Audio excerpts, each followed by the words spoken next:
السلام علیکم۔ پس پردہ حقائق، سنسنی خیز انکشافات، پروگرام بے نقاب، میں ہوں آپ کے ساتھ عرفان خان۔ پروگرام کے پہلے حصے میں ضرور بات کریں گے کہ جو مشرق وسطیٰ کی سیاست میں تبدیلیاں رونما ہو سکتی ہیں، سیریا میں جو کچھ ہوا ہے، بشار الاسد کی حکومت گری کیوں، ریزنز کیا رہے، یہ جو فال ہوا اس کو factor by factor, day by day اگر انالائز کریں، توڑ کے دیکھیں اور ایک ڈیٹیل میں جائیں تو اندازہ ہوتا ہے، لیکن ایک ہی فیکٹر سامنے آتا ہے۔ بہت سے عوامل ہیں، اس کی امپلیکیشنز ہیں، اس خطے پر امپلیکیشنز ہیں، مجموعی طور پر جو پیلسٹائن کانفلکٹ ہے اس حوالے سے اس کی بہت سی امپلیکیشنز ہو سکتی ہیں، پاکستان کی حکمت عملی کیا ہونی چاہیے، بہت سے سوالات جڑے ہیں، لیکن ایک بات جو ہے نقطہ اہم وہ یہ کہ کہیں بھی اگر حکومت پذیرائی کھو دیتی ہے، جیسے یہاں پر سنا کہ عوام اور جو دیگر سٹیک ہولڈرز ہیں وہاں پر حکومت نے پذیرائی کھو دی تھی بشار الاسد کی، تو اس کے بعد الٹیمیٹلی ایسا ہوتا ہے کہ پھر راستہ جو ہے اس طرح کا اختیار ہوتا ہے۔ جب 50 سالہ جو خاندان کی حکومت تھی، ان کے اس کا دور کا اختتام ہوا ہے، اس کے بعد ان کے دوران حکمرانی اور ان کے طرز حکمرانی کی مزید تفصیلات بھی سامنے آنا شروع ہو چکی ہیں، مختلف ممالک کے موقف بھی اس حوالے سے آ رہے ہیں، لیکن میں جس طرح کہا کہ دیکھنا ہوگا کہ خاص طور پر پیلسٹائن کانفلکٹ پر اس کا امپیکٹ کیا پڑے گا، اور پاکستان اور اپنے پرسپیکٹو سے بھی ہم سمجھنے کی کوشش کریں گے کہ ہماری حکمت عملی یہاں سے کیا ہو سکتی ہے، خاص طور پہ ایران، روس، امریکہ، سارے ممالک کے رد عمل آنے کے بعد، اور اس روشنی میں ہم کہاں کھڑے ہوئے ہیں اس تازہ ترین صورتحال کے حوالے سے۔ پروگرام میں لیٹر چل کے اس ایکسپرٹ سے اس پر بات بھی ہوگی۔ پاکستان کی اندرونی سیاست کے حوالے سے اہم معاملہ یہی ہے جی کہ بانی پی ٹی آئی پھر سے کالز کی بات کر رہے ہیں، 13 تاریخ کو اجتماع کہا جا رہا ہے، رکھا گیا شہداء کے لیے، پھر سول نافرمانی کی تحریک کی بات ہو رہی ہے، لیکن ان ساری تاریخوں کے پیچھے آخر کیا سیاست ہے، یہ بھی بڑا مضحکہ خیز اور انٹرسٹنگ اسپیکٹ ہے۔ جب 24 نومبر کی کال تھی تب بھی یہ سنا یہ گیا، جو اڑتی خبریں آئیں کہ اس وقت بھی وجہ یہی تھی کہ اس کے پیچھے جو اصل مقصد تھا وہ جنرل فیض حمید، جو جنرل ڈاکٹر فیض حمید ہیں، ان کے ٹرائل کے حوالے سے کچھ تاریخیں انہی دنوں کے آس پاس کچھ پڑتی تھی، اور اسی وجہ سے یہ تاریخ جو تھی وہ رکھی گئی تھی 24 نومبر کی۔ اور اب دوبارہ سے جب اب یہ 13 14 یا جو کال کی جا رہی ہے، اس تحریک کی ناکامی کامیابی اس میں کیا چیزیں ہوں گی اس پر تو بات ہوگی، لیکن یہ ڈیٹ کیوں رکھی گئی ہے اس پر فیصل لاڈا صاحب نے ایک کلیم کیا ہے، ان کا لیٹسٹ کلیم اس بارے میں کیا ہے، فیصل لاڈا صاحب نے کیا فرمایا، ذرا سناتے ہیں پہلے آپ کو۔ لیٹس ہیئر دس۔ 14 تاریخ کی کال ہے، اس کے پیچھے پھر جو ریزنز ہیں وہ پاکستان کے لیے نہیں ہے۔ 14 تاریخ کو انہوں نے کہا نافرمانی کریں گے، نافرمانی کے اندر پہلے بھی عمران خان صاحب نے بڑی گالا کے بل بھرے، اب بھی بھریں گے، اور بیلون میں سے ہوا اس لیے نکل جائے گی کہ جو آدمی ریمیٹنسز بھیج رہا ہے، فورن پیسے بھیجتا ہے، وہ اپنے بچوں کے لیے، اپنی فیملی کے لیے، اپنے لوگوں کے لیے محنت کر کے وہاں یہاں بھیجتا ہے، تو پاکستان کا نقصان کرنے کی بات اگر کوئی کرے گا تو اس کے آگے ہم ایک دیوار کی طرح کھڑے ہوں گے، چاہے وہ کوئی بھی ہو۔ اور 14 تاریخ کی ڈیٹ اس لیے ڈیسائیڈ کی ہے کیونکہ ان کے حساب سے فیض حمید صاحب کی جو لیگل پروسیڈنگز ہیں وہ اس کے بعد ہونی، تو اپنی طرف سے پریشر ٹیکٹک کر رہے ہیں، لیکن ان کو بتا دوں گا انہوں نے غلطی کر دی ہے، وہ 14 سے پہلے ہی ہو جائے گا، تو وہ بھی ٹھوس ہو گیا معاملہ۔ بانی پی ٹی آئی نے ڈیٹ سوچ کے رکھی کہ 14 تاریخ ہوگی، لیکن فیصل لاڈا صاحب کہہ رہے ہیں کہ اس سے پہلے ہی معاملہ ہو جائے گا، تو یہ ان کے لیے ایک بیڈ نیوز ہے، لیکن اور بھی بیڈ نیوز ہے، یعنی ان پر نئے مقدمات کی بات کی جا رہی ہے، حکومت کے فیصلے ہوئے ہیں کہ ایک حتمی کارروائی یا قانونی کارروائی کا فیصلہ عمران خان اور ان کی پارٹی خلاف کیا گیا، نئے مقدمات قائم ہو رہے ہیں، سینچری آف مقدمات یعنی مکمل ہو سکتی ہے، بہت سے اہم ایسے مقدمات جو خاص طور پر 9 مئی سے تعلق رکھتے ہیں، جو ان کی گرفت مزید مضبوط ہو سکتی ہے حکومت کی ان کے خلاف، اور ان کے نکلنے کے جو امکانات کا اظہار کیا جا رہا تھا چند ہفتے پہلے کہ شاید ایک مقدمہ رہ گیا یا 2 مقدمے رہ گئے، تو وہ سچویشن بالکل ہی چینج ہو چکی ہے۔ حکومت کا موقف اس نافرمانی کی تحریک کے بارے میں عطا تاڑا صاحب نے بڑے انٹرسٹنگلی اور ہنستے ہساتے ہوئے سمجھایا۔ کیا کہا تاڑا صاحب نے، ذرا یہ بھی سناتے ہیں، ملاحظہ فرمائیے۔ تمہاری نافرمانی کی ایسی کی تیسی پھیر چکے، پہلے تم وہاں سے بھاگ چکے، اس کے بعد کس چیز کی نافرمانی ہے؟ تم بچپن سے نافرمان تھے، تم ماں باپ کی بھی نافرمان تھے، تم خدا کی بھی نافرمان تھے، تم بیوی کی بھی نافرمان تھے، تم بچوں کی بھی نافرمان تھے، تو نافرمانی تو تمہارے خون کے اندر ہے، تو تم سول کرو یا ازدواجی کرو یا بچوں کی کرو یا خدا کی کرو، یہ تو تمہاری اپنی مرضی ہے کہ تم کس طرح کی نافرمانی کرنا چاہتے ہو، مگر بات یہ ہے کہ لوگوں نے اس کو ریجیکٹ کیا ہے۔ لوگ چاہتے ہیں کہ لوگوں کے مسائل حل ہو، مہنگائی کم ہو، گیس آئے گھروں کے اندر، لوگوں کے گھروں میں بجلی آئے، لوگوں کے بچوں کو نوکری ملے، یہ لوگوں کے مسائل ہیں۔ لوگوں کے مسائل یہ نہیں ہے کہ یہاں پہ دھرنے دینا شروع کر دو۔ اور یقینی طور پر پاکستان تحریک انصاف کے اس سے پہلے جتنے بھی احتجاج تھے ان تمام میں اس کو بدترین ناکامی کا سامنا کرنا پڑا۔ سب میں امپورٹنٹ بات تو یہ رہی کہ جو لیڈرز لیڈ کر رہے تھے یا جن کے پیچھے عوام چل رہی تھی، خاص طور پہ وزیر اعلیٰ خیبر پختونخوا،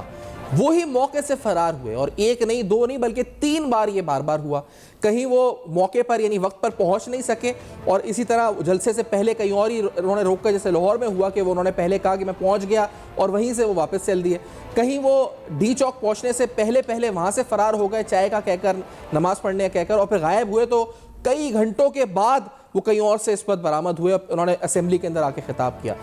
اس دفعہ جو ہوا ڈی چوک میں کہ دونوں رہنما بھی کہہ رہے ہیں کہ ہم نہیں بھاگے تھے, بشا بھی وضاحتیں دے رہی ہیں کہ ہم نہیں بھاگے تھے, لیکن وہاں یہ بھی کہہ رہے ہیں کہ گولیاں بھی چلی, کارکنان بھی اس وقت مارے گئے, جس کی کوئی صداقت نہیں, کوئی فیکٹس اینڈ فگرز نہیں, لیکن یہ بات ثابت ہے کہ یہ وہاں سے پھر مفرور ہو گئے. تو بار بار کی ایکسرسائز کارکنان کو تھکانے کی کوشش تو ہو سکتی ہے, اس کے علاوہ اس سے نتیجہ کیا نکلے گا اس بارے میں پی ٹی آئی کی اپنی قیادت بھی شور نہیں ہے. اور اسی لیے خبر یہ بھی ہے کہ پاکستان تحریک انصاف کے اپنے ہی لوگ اب یہ کہتے ہیں کہ یہ کال بانی پی ٹی آئی کو واپس لے لینی چاہیے, یا اس میں 10-15 دن کا ایک وقفہ دے دینا چاہیے, یا اس کو ڈیلے کر دینا چاہیے. فی الحال موقع نہیں ہے کہ ہم یہ کر سکیں. میں نے جس طرح کہا کہ ایک جیسے باکسنگ میچ میں کہا جاتا ہے کہ تھکا کے اپنے اوپوننٹ کو مارنا, تو یہ ایک اسٹریٹجی لگتی ہے سوچی سمجھی, جس کے ذریعے پی ٹی آئی کے کارکنان کو تھکا کے یعنی ڈیٹس پر ڈیٹس دے کر تھکا کے ان کی بچی کچی موٹیویشن, بچی کچھ اسٹیمنا کو ختم کرنا, جس کا مقصد نظر آتا ہے. ایک بریک کے بعد آئیں گے تو پاکستان کی سیاسی صورتحال, عالمی سیاسی صورتحال, خاص طور پر خطے پہ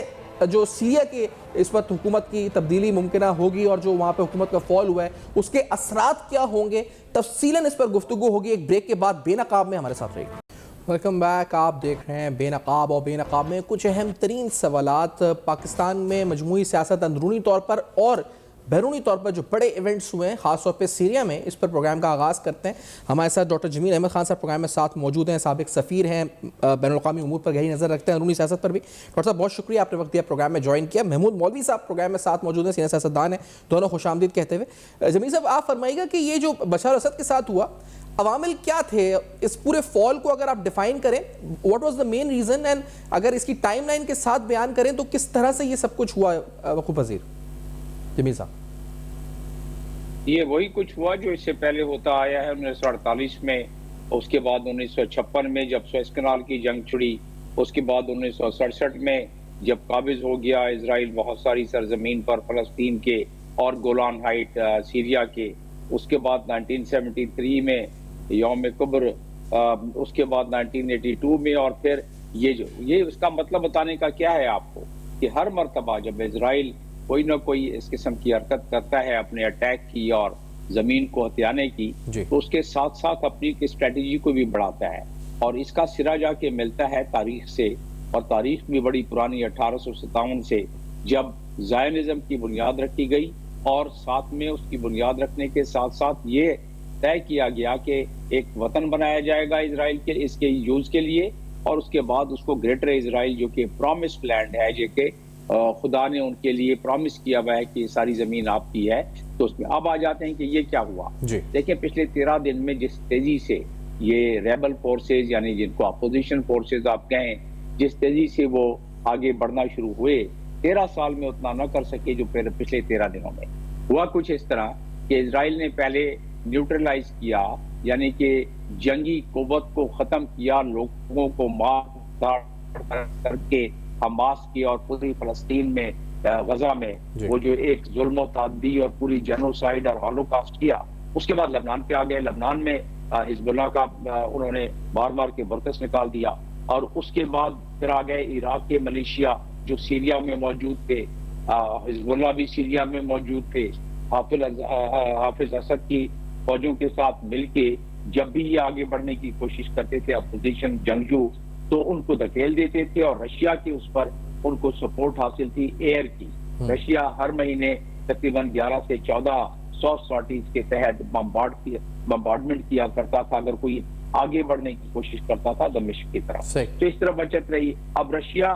نے جب دیکھا کہ گراؤنڈ کی فورسز کمزور ہو گئیں, غائب ہو گئیں, کیونکہ حزب اللہ اپنی مصیبت میں پڑا ہوا تھا, حماس اپنی مصیبت میں پڑا ہوا تھا, جب زمینی فورسز کم ہوئے اور ایران کو اپنی پرابلم پڑی ہوئی تھی, تو پھر اسٹرائکس کی اتنی افادیت نہیں رہتی تھی. اور کیونکہ ایسا جب وہ کم ہوئے تو اسرائیل نے جیسا منصوبہ بنایا تھا, اور جس کی کل نیتن یاہو نے بات کر دی, ذکر کر دیا کہ ہم نے پہلے حماس, حزب اللہ, اور اس کی وجہ سے اب سیریا میں ہمیں یہ کامیابی ہوئی ہے کہ اپوزیشن فورسز آ گئے ہیں، جس کا مطلب یہ ہوا کہ اب وہاں سیریا میں ایک سلفی سنی امپاورڈ حکومت آ جائے گی. اسی طرح لیبنان میں بھی حزب اللہ کو جو حصہ ملتا تھا حکومت میں وہ ختم ہو جائے گا. اس کی جو جمیل صاحب امپلیکیشن ہوگی پیلسٹائن کانفلکٹ پر کیا پڑے گی، اور پھر اس خطے پہ مجموعی طور پر کیا اس کی آپ کو امپلیکیشن نظر آتی ہیں؟ جی پہلے تو بات کر لیتے ہیں فلسطین پر. فلسطین میں غزہ پر انہوں نے جتنی بربادی نکالنی تھی نکال دی. پرسوں بیان آیا ہے، بلکہ کل رات کو بیان آیا ہے ٹرمپ کا، اور ٹرمپ نے کہا ہے کہ جی یہ اسرائیل کو چاہیے کہ بہت جلدی اپنی فتح حاصل کرے، لیکن فتح ضرور حاصل کرے تاکہ پیس لایا جا سکے غزہ میں. تو مطلب جو باقی تباہی بربادی کرنی ہے وہ 21 جنوری سے پہلے کر لی جائے، تاکہ اس کے بعد نہ ان میں لڑنے کی صلاحیت ہو. اور ان کی رصد گاہیں جو ایران سے تھیں، کس طرح ایران سے تھیں کہ ایران سے عراق، عراق سے سیریا، سیریا سے لبنان، حزب اللہ کو، اور غزہ میں جو ہو رہی تھی لاجسٹک سپورٹ ایران کی طرف سے اور ویپنز وغیرہ جو بھی تھوڑے بہت ملتے تھے، اور کوئی دیتا نہیں تھا ان کو، تو وہ ملتے تھے، وہ ختم ہو گئے. یہی مقصد تھا اسرائیل کا. تو جب وہ اس قابل ہی نہیں رہیں گے حال فی الحال، کیونکہ ان کی آئیڈیالوجی تو نہیں مرے گی، آئیڈیالوجی تو ادھر ہی رہے گی، حزب اللہ کی بھی آئیڈیالوجی ادھر ہی رہے گی، لیکن بہرحال وقتی طور پر انہیں کافی ڈیکیپیٹیٹ کر دیا گیا ہے، جس کی وجہ سے اب آسانی ہو جائے گی اسرائیل کو، جس کو وہ فتح کہہ رہے ہیں. اور اس کا مطلب یہ ہے کہ وہ غزہ میں اب اپنی ایڈمنسٹریشن قائم کر لیں گے. غزہ میں اب وہ حماس وغیرہ کی جو پہلے ایڈمنسٹریشن تھی، جو ان کے اپنے اور اس پوری صورتحال میں جمیل صاحب ہم کہاں کھڑے ہیں؟ پاکستان ہم کدھر کھڑے ہیں؟ ایک طرف روس ہے، ایران ہے، ایک طرف امریکہ ہے، اسرائیل ہے، پھر یہ جو کانفلکٹ آیا تازہ، ہم کدھر، ہم کس طرح بیلنس اپنا مینٹین کریں گے اس پوری صورتحال میں؟ نہیں، بیلنس تو ہمارے اوپر تو اس لیے تھوڑی سی تپش آئے گی، بلکہ کافی آ جائے گی، کیونکہ اب نشانہ کیا ہے؟ دیکھیں اسرائیل کے نے کہہ دیا، اسرائیلی پرائم منسٹر نے، کہ ہمارے جو بھی مخالف تھے یا جو اینیمی تھے ہمارے ارد گرد، ہم نہیں چاہتے کہ وہ ہم ان کو اپنے ارد گرد چھوڑیں اس طرح طاقتور. تو انہوں نے ختم کر دیا طاقت کو، جو سیریا ایک واحد رہ گئی تھی طاقت. تو اب یہ ہے کہ اس کے بعد نشانہ ایران ہے. اور ایران کیوں نشانہ ہے؟ کیونکہ ایران کی پراکسی، ایران کی جو ایکسیس تھی ان کی ریزسٹنس کی، وہ سیریا میں تھی، جو کہ جنگجوؤں، عراقی جنگجوؤں اور حزب اللہ بھی تھے وہاں، اور باقی لبنان میں، اور اس کے علاوہ حماس، ان تین اور ہوتی، ان چار کی وجہ سے ان کا ایکسیس آف ریزسٹنس بنتا تھا. تو اس کو نیوٹرلائز کرنا جب شروع کیا اسرائیل نے، تو اس کے بعد ان کے لیے میدان ہموار ہو گیا. اب ایران کی باری ہے. جب ایران کی باری آئے گی تو ظاہر ہے اس کی تپش پاکستان پر پہنچے گی، اور پاکستان پہ اس کی تپش پہنچے گی تو اس کی تیاری ہے. ہماری نئی فارن سیکٹری آئی ہیں، ان کی پتہ نہیں کتنی تیاری ہے، وہ لگتی تو نہیں ہے فی الحال، لیکن یہ ہے کہ وہ وقت بتائے گا کہ کتنی تیاری ہے کہ وہ اپنی حکومت کی صحیح تجاویز پیش کر سکے، ترجمانی کر سکے. لیکن بہرحال آنے والے دن ایران کے لیے کٹھن ہے، ایران کے لیے کٹھن ہے، اور ہمارے پہ تپش آ سکتی ہے. اچھا محمود علی صاحب، آپ کی طرف آتے ہوئے داخلی سیاست کے اوپر معاملات اہم ترین ہیں. پھر ایک تاریخ آ چکی ہے، اور اس دفعہ جو تاریخ ہے اس کو بھی کہا جا رہا ہے کہ فیض حمید صاحب کے ٹرائل کی وجہ سے یہ تاریخ رکھی گئی ہے. پہلے تو مولوی صاحب یہ جو فیصل واڈا صاحب کا بیان ہے اس کی حقیقت پر روشنی ڈالیے گا. کیا واقعی میں وجہ یہی ہے کہ کیونکہ فیض حمید کا ٹرائل ہے اس لیے 14 تاریخ رکھی گئی ہے، یا اس سے پہلے فیصل واڈا صاحب تو کہہ رہے ہیں اس سے پہلے ہی ہو جائے گا معاملہ طے ان کا؟ نہیں، میرا خیال سے دیکھیں فیصل واڈا صاحب کا assumption ہے، اور دیکھیں یہ سب کو پتا ہے کہ یہ ٹرائل جو ہے بہت فاسٹ چل رہا ہے ملٹری کورٹس میں، جو کہ فیض حمید صاحب کا. اب اس کا assumption ہے کہ بھئی اس وجہ سے کیا، مگر میں یہ کہوں گا کہ اس سے جو ہے اس کا کوئی تعلق نہیں ہے. اس کی وجہ یہ دیکھیں نا، یہ تو دیکھیں عمران خان صاحب جو ہے ابھی تو اس وقت میرے خیال سے کافی کام ڈاؤن ہوئے ہیں. ابھی وہ صرف 2 ایجنڈا پہ آئے ہوئے ہیں نا. ان کے جو یہ 5 رکنی انہوں نے بنائی ہے، اس میں ایجنڈا 2 ہی ہے. ایک کہ بھئی وہ لوگوں کو رہا کریں، اور دوسرا وہ کہہ رہے ہیں کہ دیکھیں جی جو ہے باقاعدہ جو ہے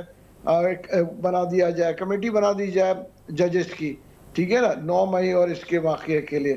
جو پہلے جو ان کے وہ تھے جو کہ کنڈیشنز تھی، اس سے تو بہت میرے خیال سے سافٹن ہو گئے ہیں. لیکن ان کے رویے میں جو تبدیلی آئی ہے وہ اپنی جگہ, لیکن یہ آپ کہہ رہے ہیں یہ بات غلط ہے, اس کا مطلب کہ اس کا لنک اس سے ہے 14 تاریخ کا, پہلے اس کو کلیئر کرتے ہیں. ہاں بالکل, میں تو اس سے اگری نہیں کرتا ہوں کہ جی 14 تاریخ کا ان سے کوئی تعلق ہے. اچھا, اب جو عمران خان صاحب کا رویے میں تبدیلی ہے, اس کی وجہ کیا ہے؟ کیا وہ دیکھ چکے ہیں کہ احتجاج کی حکمت عملی کام نہیں کی ہے, یا ان کو تجویز دی ہے کچھ ان کے قریبی پرانے اور نئے ساتھیوں نے کہ جی آپ مذاکرات کی طرف جائیں؟ کیا وجہ آپ کو لگتا ہے ہوئی ہے اس کی؟ میرے خیال سے دیکھیں, یہ جو پرانے ساتھی جو ملے ہیں, اسپیشلی میں کہوں گا فواد چودھری صاحب کافی 4-5 گھنٹہ ان کے ساتھ تھے, اور انہوں نے کیونکہ اس کی وجہ یہ ہے کہ فواد چودھری صاحب ایک سمجھدار سیاستدان ہیں. انہوں نے سمجھایا کہ دیکھیں ان چیزوں کا حل ہمیشہ نیگوسیشن سے اور بیٹھ کے ہی ہوتا ہے. اگر روڈوں پہ اور سڑکوں پہ جو ہے جس کو آپ کہیں کہ فیصلے ہوتے, تو کئی دفعہ ٹرائی کر چکے ہیں, 2013 میں بھی کر چکے ہیں, اس کے بعد میرے خیال سے دوسرے پارٹیز نے بھی ٹرائی کر کے دیکھ چکے ہیں. اور دیکھیں ملک کو نقصان پہنچانا, دیکھیں نا, یہ ملک دشمنی کے دائرے میں جاتا ہے. یہ کہہ دینا کہ جی ہم سول ڈس اوبیڈینس کریں گے, یہ پہلے بھی کر کے دیکھ چکے ہیں, اس سے کوئی فائدہ نہیں ہوا ہے, ٹھیک ہے نا. اور یہ جو ہے جبکہ یہ سول ڈس اوبیڈینس سے بھی کوئی فائدہ نہیں ہوگا, دھرنوں سے دیکھ لیا کہ کوئی فائدہ نہیں ہوا, کچھ معصوم پاکستانیوں کی جانیں گئیں, بالکل ٹھیک ہے نا, لیڈران تو آپ کے سامنے بھاگ کے نکل کے چلے گئے. لیکن سوال یہ ہے کہ مولوی صاحب کہ یہ ان کو سمجھ میں آ گئی, اچھی بات ہے, فواد چودھری نے سمجھایا, یہ بھی اچھی بات ہے. سر یہ جو ان کی سوشل میڈیا, بے لگام سوشل میڈیا جو ہے, جو جس کو آپریٹ باہر سے کیا جاتا ہے, یہ بات اس قیادت کو سمجھ میں آئے گی جو ایک روش پر چل رہی ہے کہ فوج کے خلاف, ریاست کے خلاف مہم پر, اور انقلاب اور سوشل میڈیا پہ الٹی سیدھی پوسٹیں, پروپیگنڈے, کیا وہ سمجھیں گے اس پوری صورتحال کو جتنا آگے وہ جا چکے ہیں؟ دیکھیں وہ جو ہے نا بے لگام جو ہو چکے ہیں, ان کا کوئی علاج نہیں ہے. اس کی وجہ یہ کہ بیرونی طاقت اور بیرونی ادارے ان کے پیچھے ہیں, اور وہ دیکھیں ملک کو ڈی اسٹیبلائز کرنا چاہتے ہیں. اس کی وجہ یہ ہے کہ بڑے مشکلوں سے اکنامی کی حالت بہتر ہوئی ہے. آپ یہ دیکھیں مہنگائی کم ہو رہی ہے, اکنامی جو ہے بہت بہتر ہے آج سے جو 1 سال پہلے تھا. تو اب اگر اس کو مزید ڈی اسٹیبلائز کرنا چاہتے ہیں تو وہ تو کوششیں اپنی پوری کریں گے. اس کی وجہ یہ ہے کہ آپ نے دیکھ لیا, ابھی میرے بھائی نے بات کیا جو سیریا کی بات کی, وہ تو دیکھیں یہ جو ہمارے دشمن ممالک ہیں وہ تو دیکھیں ہر وقت بیٹھ کے یہ چاہتے ہیں کہ جی یہ ملک ڈی اسٹیبلائز ہو, چاہے کوئی نہ کوئی ایشو ہوگا تو وہ اس کو لے کے اور اس کو وہ پیمپر بھی کریں گے, اس کو کیپٹلائز کرنے کی پوری کوشش کریں گے. لیکن آپ کو پھر لگتا ہے یہ مولوی صاحب یہ مذاکرات کا عمل کامیاب ہوگا اور 14 تاریخ سے پہلے یہ کال واپس ہوگی, یا آپ کو لگتا ہے کہ نہیں یہ چانسز کم لگتے ہیں؟ کیا آپ کا اس وقت پوائنٹ آف ویو ہے؟ نہیں, میرے خیال سے دیکھیں مذاکرات کا عمل بالکل ہوگا. اس کی وجہ دیکھیں 2 ایجنڈا کی بات ہو رہی ہے, اور میرے خیال سے یہ 2 ایجنڈا بہت معقول ایجنڈا ہے. وہ کیا کہہ رہے ہیں؟ وہ کہہ رہے ہیں کہ جی ججز کے انڈر میں ایک کمیٹی بنا دی جائے, اور دوسری چیز وہ کہہ رہے ہیں کہ جو پولیٹیکل لوگ ہیں جو ملوث نہیں ہیں ان کو تو چھوڑنا ہی پڑے گا نا. دیکھیں جو ملوث ہیں باقاعدہ سے ان کے اوپر تو آپ جو ہے ٹرائل کر سکتے ہیں, مگر جو آپ نے ویسے پکڑ لیا 1000 آدمی کے پکڑا ہوا ہے, اور اگر ان کو تو پولیٹیکل لوگوں کو تو چھوڑنا پڑے گا. یہ تو میں بھی اس سے ایگری کرتا ہوں. اور دیکھیں جب وہ اتنے سافٹن ہو چکے ہیں, لیکن مولوی صاحب مجھے پتا ہے وہ تو سافٹن ہو چکے ہیں, اور بار بار کی ان کے لوگوں نے سمجھایا اور ناکامیوں کے بعد ہوئے سافٹن, لیکن گورنمنٹ تو بار بار کی کامیابیوں کے بعد اور سخت نہیں ہو جائے گی؟ وہ کیوں سافٹن ہوگی اور وہ کیوں اب نرمی برتے گی جب اس نے دیکھ لیا کہ یہ کچھ نہیں کر سکتے, احتجاج کر کے دیکھ لیا, دھاوا بول کے دیکھ لیا, ساری چیزیں کر کے دیکھ لی, سول نافرمانی کا بھی اندازہ ہے کہ کوئی اس کا خاص رزلٹ نہیں آنا, تو گورنمنٹ کیوں پھر اس میں جائے گی اور ان سے نیگوشیٹ کرے گی صورتحال میں؟ دیکھیے گورنمنٹ اس لیے نیگوشیٹ کرے گی کہ ہر گورنمنٹ چاہتی ہے کہ ایک سٹیبل اور لانگ ٹرم گورنمنٹ بنے, کیونکہ اگر گورنمنٹ اس کو نیگوشیٹ نہیں کرے گی اور یہ یوں ہی چلتا رہے گا تو میں بہت جلد ایک نیشنل گورنمنٹ دیکھ رہا ہوں. پھر دیکھیں نا, یا تو دیکھیں یہ ہو نہیں سکتا نا کہ سارا وقت چھوٹے سے دھرنے ہوں کیا بڑے دھرنے ہوں, یا میں آپ کو یہ کہوں کہ جی انسٹیبل گورنمنٹ ہو. لوگ دیکھیں آج انویسٹرز نہیں آ رہے, آپ اسٹاک ایکسچینج کو دیکھ کے یہ نہ سمجھیں کہ ملک میں سارے انویسٹرز آ رہے ہیں. کیا عمران خان 9 مئی کی معافی مانگیں گے؟ آپ کو لگتا ہے یہ فواد چودھری نے منایا ہوگا ان کو اس بات پہ, اصل جو رکھنا کہا جاتا ہے, جو مسئلہ ہے, جو رکاوٹ ہے, وہ عبور ہو پائے گی؟ میرے خیال سے دیکھیں عمران خان پہلے بھی کہہ چکے ہیں, اگر آپ سنیں, کہ جی جو اس کے اندر ملوث ہے ان کو سزائیں دی جائے, ٹھیک ہے نا. تو وہ آہستہ آہستہ دیکھیں ان چیزوں کے اوپر آ رہے ہیں, اور وہ یہ دیکھ رہے ہیں, کیونکہ دیکھیں عمران خان نے بھی اپنی پورے گھوڑے دوڑا کے دیکھ لیے, انہوں نے ہر قسم کے دھرنے کر لیے, ہر سٹرائک کی کال دے دی, پہلے بھی کیا, اور وہ دیکھ رہے ہیں کہ ریزلٹس جو ہے ان کو نہیں مل رہے.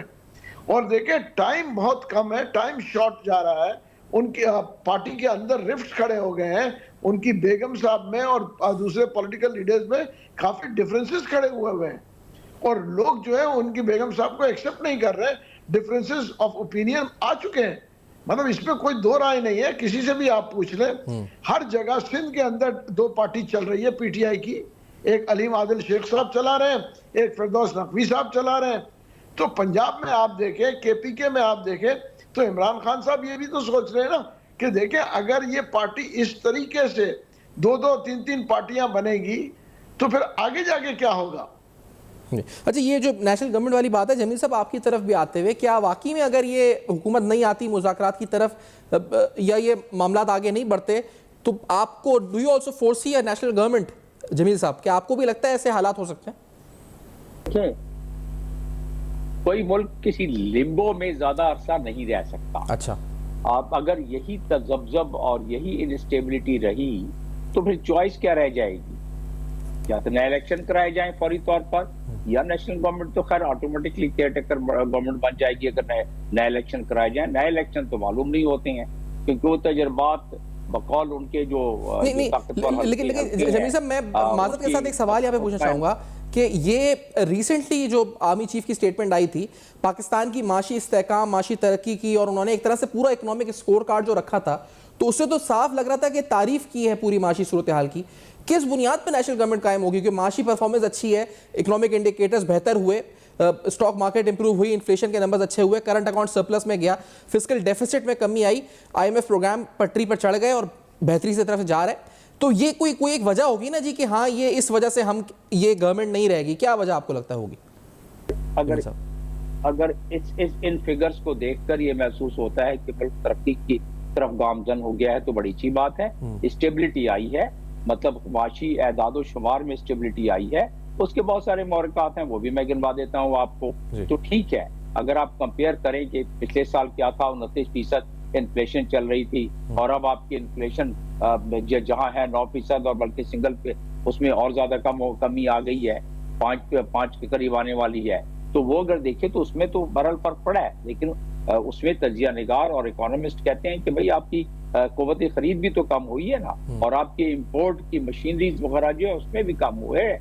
پیٹرولیم کی قیمت بھی کم ہوئی ہے. اصل کسی ملک کی ترقی کو یہ دیکھا جاتا ہے کہ آپ نے پروڈکشن کتنی کی, آپ کی فیکٹریوں نے کتنا مال زیادہ بنایا, آپ کی فیکٹریوں کے مال زیادہ بننے سے ایکسپورٹ کتنا ہوا. اصل تو چیز یہ ہوتی ہے. دوسری ایف ڈی آئی آپ کے پاس کتنی آئی, اس میں اسی وقت ممکن ہے جب ملک میں پولیٹیکل اسٹیبلٹی ہو, اور اگر پولیٹیکل اسٹیبلٹی اسی طرح تذبذب کا شکار رہے تو آپ کے پاس ایف ڈی آئی نہیں آئے گی, اور آپ کے پاس پھر ایکسپورٹ آپ کے نہیں بڑھیں گے, فیکٹریاں آپ کی, لوگوں کو کانفیڈنس نہیں ہوگا کہ اپنی فیکٹریاں اور سیٹ اپ لگائیں. جا کے اب جو ہے انٹرسٹ ریٹ کم ہو رہا ہے, اب لوگوں کو اس چیز کا زیادہ اٹریکشن ہوگی اس بات کی کہ وہ اس میں انویسٹمنٹ کریں, لیکن انویسٹمنٹ کریں اس وقت جب ان کو پتا ہو کہ ان کے پیسے کوئی پولیٹیکل انسٹیبلٹی کی وجہ سے ڈوب نہ جائیں. تو جب ایسی لیکن صاحب میں پھر سوال صاحب کہ میں اس بات سے آپ کے ایگری کر رہا ہوں کہ ٹھیک ہے پولیٹیکل اسٹیبلٹی کے بغیر ہم ترقی کے سفر پہ نہیں جا سکیں گے, یہ انڈیکیٹرز ایکنالج ہوئے ہیں, آرمی چیف نے بھی کیے, اس بنیاد پہ ہم اس کو ڈیفائن کریں سکسیس یا نہیں یہ تو ایک الگ سوال ہے. لیکن یہ بتائیں کہ اسٹیبلٹی کیسے گارنٹی ہوگی پی ٹی آئی پر نرمی برتنے سے؟ عمران خان ایک نہیں کئی بار آ کے اپنے وعدوں کے خلاف جا چکے ہیں, اسمبلیاں توڑ چکے ہیں, دھرنے دے چکے ہیں, ان کا کام ہی صرف یہ ہے کہ وہ احتجاج کی کال دیں, 9 مئی کریں, انتشار پھیلائیں. یہ گارنٹی کیا ہوگی, کون لے گا گارنٹی کہ اس دفعہ اگر وہ باہر آئیں گے یا اس دفعہ ان سے مذاکرات ہوں گے اور وہ کامیاب ہوئے مذاکرات تو he'll be a change person, وہ ایک نیشنل لیڈر کی طرح بیہیو کریں گے؟ یہ کون ان کی گارنٹی لے گا, ان کے اپنے ساتھی جب ان کے ساتھ کھڑے نہیں ہوتے؟ جب دیکھیں یہ تو ایک سویپنگ اسٹیٹمنٹ اپنی جگہ پر, لیکن یہ ہے کہ ہر پارٹی میں ڈسینڈنٹس, ہر پارٹی میں اختلافات وہ ہوتے ہیں, اور کیونکہ پی ٹی آئی ایسی جماعت ہے جن کی ڈسٹرکٹ لیول پہ اتنی زیادہ تنظیم نہیں ہے. پی ٹی آئی ایسی جماعت ہے کہ جو ون مین شو ہے. یہ بات درست ہے، لیکن پھر یہ بات بھی درست ہے کہ جو بھی وجوہات ہیں اس کی ان کے فالوئنگ ہے، ان کا ووٹ بینک ہے، اوورسیز کے بھی ان کی آپ دیکھیں کہ کتنے وہ غلط یا صحیح وہ اس سے قطع نظر ہے، لیکن وہ کم از کم یہ ہوتا ہے کہ ان کی ایک آواز تو پوری دنیا میں وہ پہنچا دیتی ہیں. اب ہونا کیا چاہیے کہ بھائی اگر ان کی گارنٹی کون دیتا ہے؟ گارنٹی آپ کی پولیٹیکل جب پروسیس شروع ہوتا ہے تو اس ارتقائی مراحل میں گارنٹی ملتی ہے آپ کو، اور قانون ہوتا ہے، دستور ہوتا ہے، دوبارہ پکڑ کے اندر کر دیں اگر کوئی قانون توڑتا ہے تو اس کے لحاظ سے اگر عمران خان کو ٹھیک ہے سر، مجھے ایک بریک کا کہا جا رہا ہے سر. میں سیگمنٹ کا ٹائم بھی تھا پہنچا. جمیل صاحب اور محمد مولوی صاحب نے پروگرام میں جوائن کیا، اپنا پوائنٹ آف ویو دیا، بہت بہت شکریہ آپ کا ادا کریں گے ایک بریک کے بعد. Welcome back. آپ دیکھ رہے ہیں بے نقاب. اہم ترین سوالات، پاکستان تحریک انصاف کا اگلا سیاسی موو، اس کی وجوہات کیا ہیں اور اس کی امپلیکیشنز کیا ہوں گی، ساتھ ساتھ عالمی سیاست خاص طور پہ اس کے اثرات پاکستان اور مجموعی طور پر اس خطے پر کیا مرتب ہوں گے. آپ اپنا فیڈ بیک دے سکتے ہیں ہمارے فیس بک، ای میلز اور ایکس پر جو آپ کے سامنے فلیش کر رہے ہیں. دیکھتے رہیے گا. اب تک اپنا بہت خیال رکھیں. ابھی سبسکرائب کریں تاکہ کوئی خبر رہ نہ جائے.